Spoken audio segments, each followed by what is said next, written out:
Dear friends, welcome to another episode of the stories of Mahabharata. In the previous episode, we heard of the great dilemma faced by King Dhritarashtra when he discovered that his nephews, the Pandavas, were not only alive but also married the daughter of the powerful King Drupad of Panchal. Now let's listen what decision he takes and how that shapes the future of the Pandavas.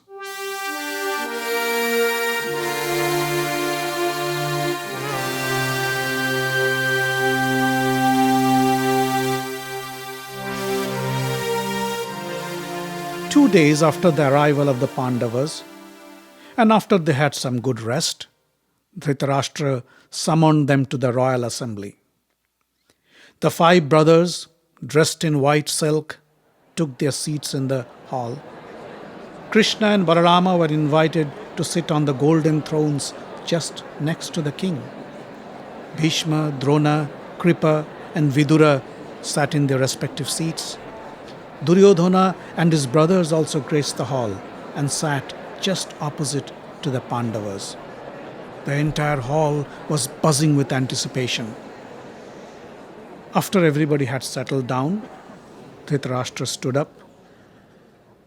Words cannot express the joy I feel to have the sons of my dear brother Pandu back with us again. I feel blessed, said Dhritarashtra. But we must ensure that peace prevails in the family. We must ensure that the Kuru kingdom does not become the cause for any conflict between the Pandavas and the Kauravas.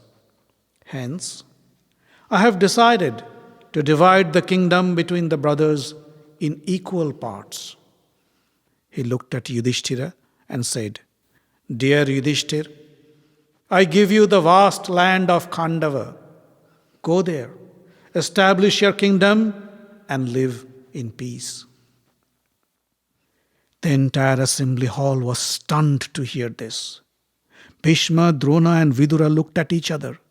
The king has followed their suggestion and gave half the kingdom to the Pandavas, but Khandava? It was a piece of barren land with deserts, marshes, and forests.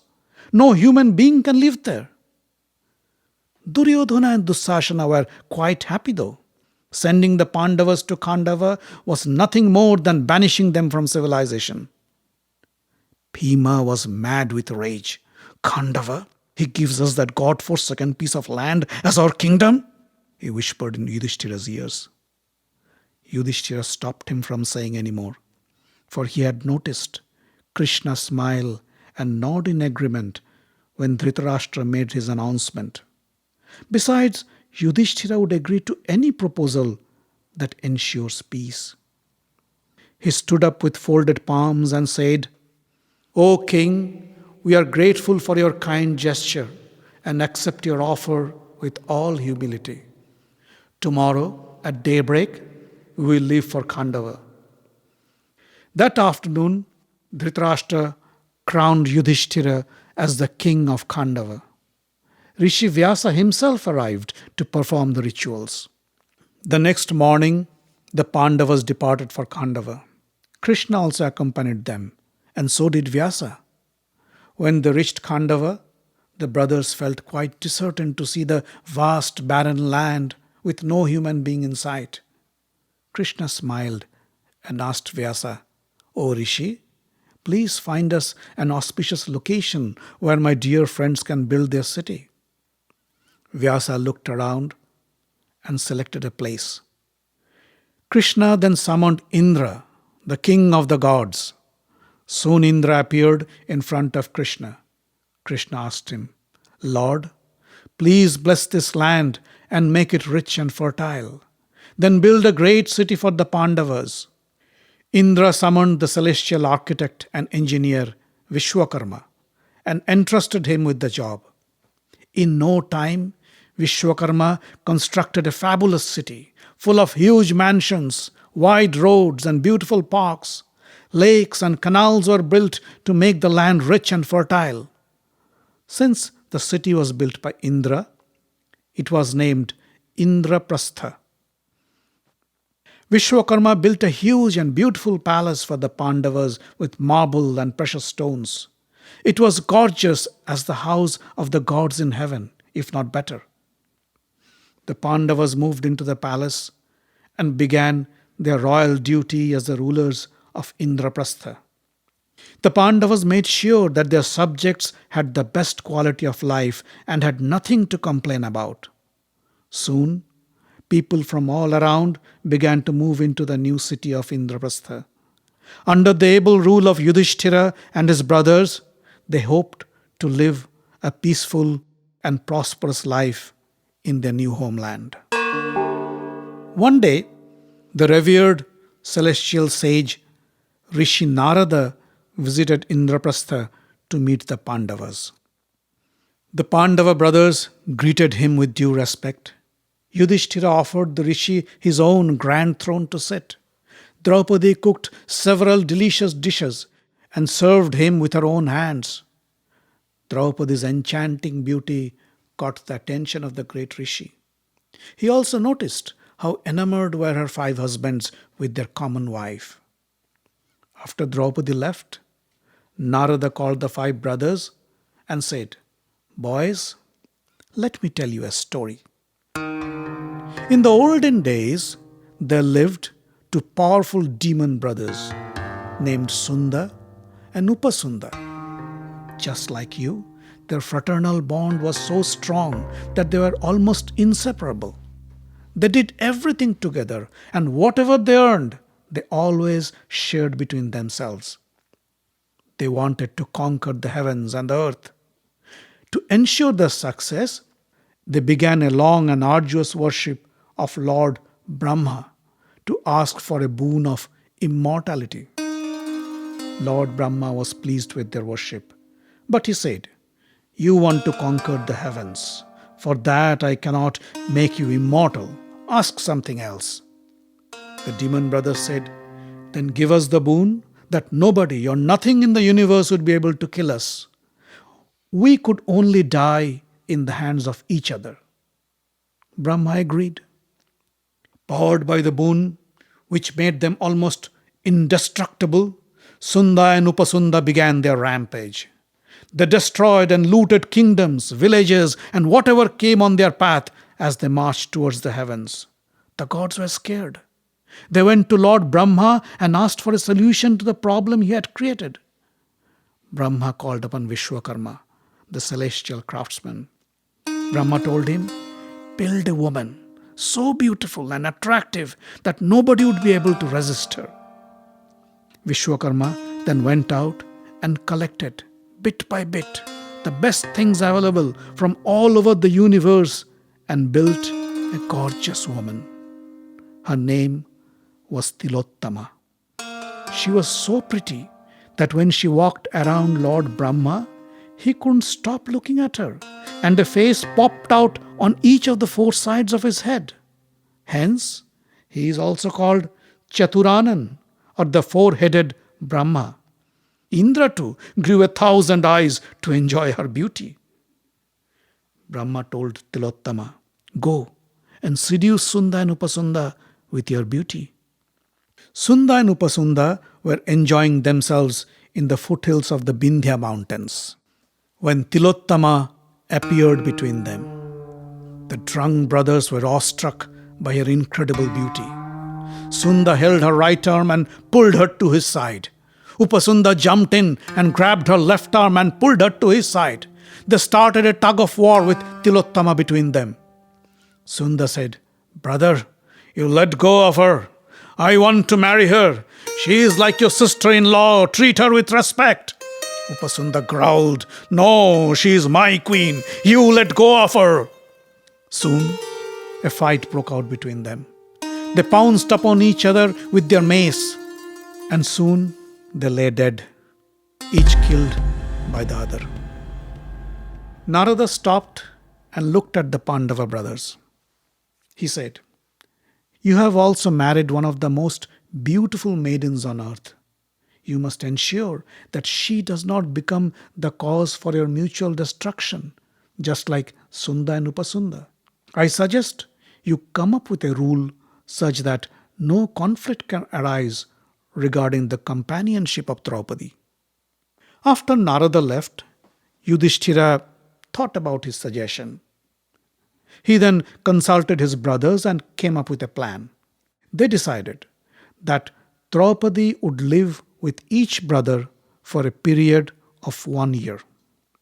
During this period, if any of the other brothers entered the couple's room and saw them together, he would have to leave the palace and go into exile for a period of 12 years. And during these 12 years, he'll have to stay celibate. With this arrangement in place, the Pandavas made sure that Draupadi would never be the cause for any disagreement between the brothers.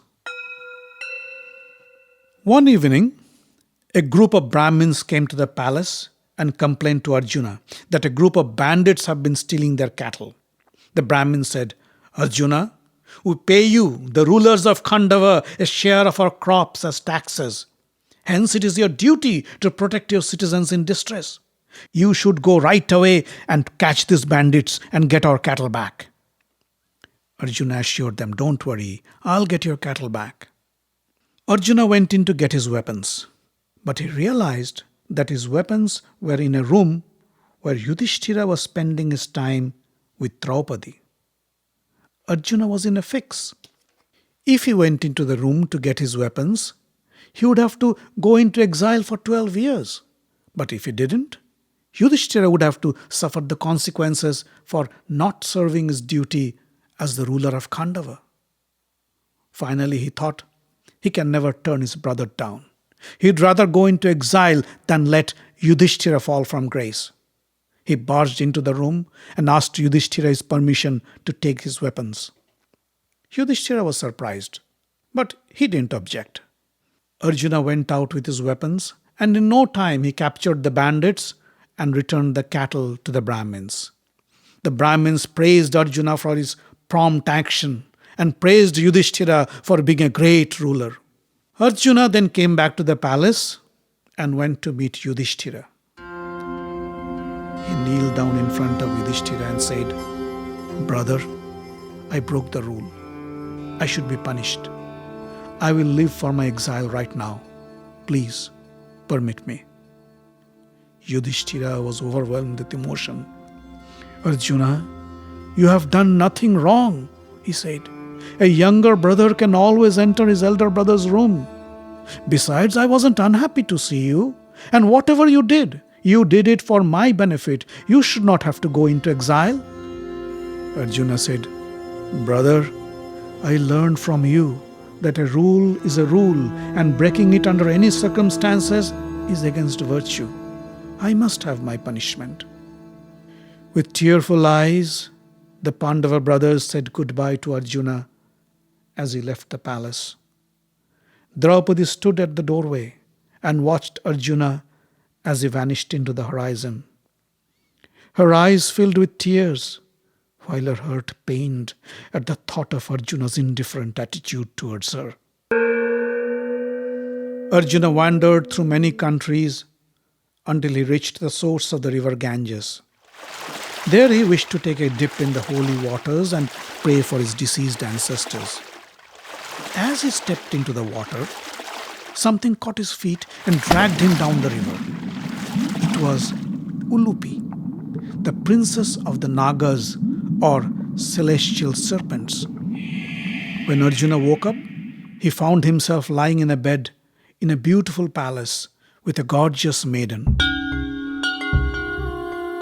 He asked, "Who are you? And where am I?" The woman smiled and said, "I am Ulupi, daughter of Kauravya, the king of the Nagas. You are in my palace." Arjuna was surprised. He asked, But why did you bring me here?" Ulupi smiled and said, "Pardon me, my prince. When I saw you by the riverside, I was overcome with love and desire. I couldn't resist myself. I brought you here. Please accept me and please my desire." Arjuna got up from the bed.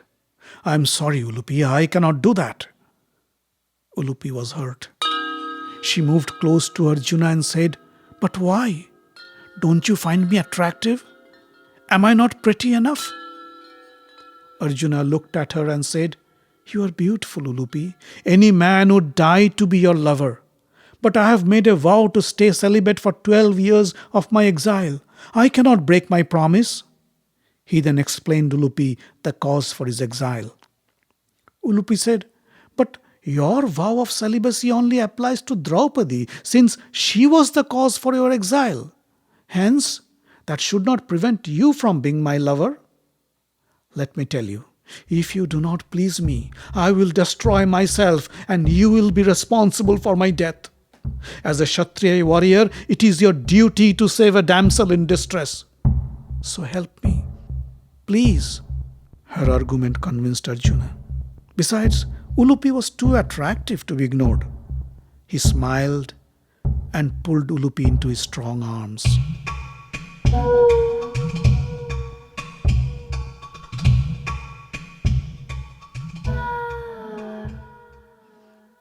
Later, the satisfied Naga princess kissed Arjuna and said, "My prince, you have fulfilled my desire and saved my life. I give you this boon. You will be invincible in water. No amphibious creature would be able to conquer you." After taking his leave from Ulupi, Arjuna continued his journey towards the east. On his way, he visited many holy places and pilgrimages. He spent some time in the Mahendra mountains and then proceeded along the eastern seashores until he reached the kingdom of Manipur. While strolling through the charming parks and the gardens of the city, he saw a gorgeous woman riding a horse pass by. The woman was in men's clothes and armor, but still her radiant beauty didn't go unnoticed by Arjuna. He asked a passerby, "Who is this lovely maiden?" The man smiled and said, "Oh, that is Chitrangada, the daughter of our king Chitrabhana." Arjuna walked away, but he couldn't get the image of Chitrangada off his mind. Her poise, her strength, and her masculine demeanor was strangely attractive. Arjuna knew that he is in love, and Chitrangada was his destiny. The next morning, he walked into the palace and bowed in front of King Chitrabhana. "O king, I am Arjuna, son of the great Kuru king Pandu. I am in love with your daughter Chitrangada, and I would like to request her hand in marriage." The king said, "Arjuna, I am honored by your proposal, but there is a complication. Many moons ago, one of my ancestors named Prabhanjana worshipped Lord Shiva and prayed for a son. The satisfied Lord gave him a boon which ensured each of his generation would have but only one child. Each of my ancestors had a son, but I was blessed with a daughter, Chitrangada. So I brought her up like a son. If you can promise that her son would be my descendant and continue my lineage, only then you can marry my daughter." Arjuna was so enamored with the princess that he was in no condition to think. "I promise, O King Chitrabhana, I promise, Chitrangada's son will be the descendant of your line and will be the ruler of Manipura. I will have no claim on him." King Chitrabhana was delighted to hear this and arranged for the marriage ceremony of his daughter Chitrangada with Arjuna. In due course, Chitrangada gave birth to a son and named him Babrubahana. After 3 years in Manipura, Arjuna said goodbye to Chitrangada and continued his journey through the plains of India.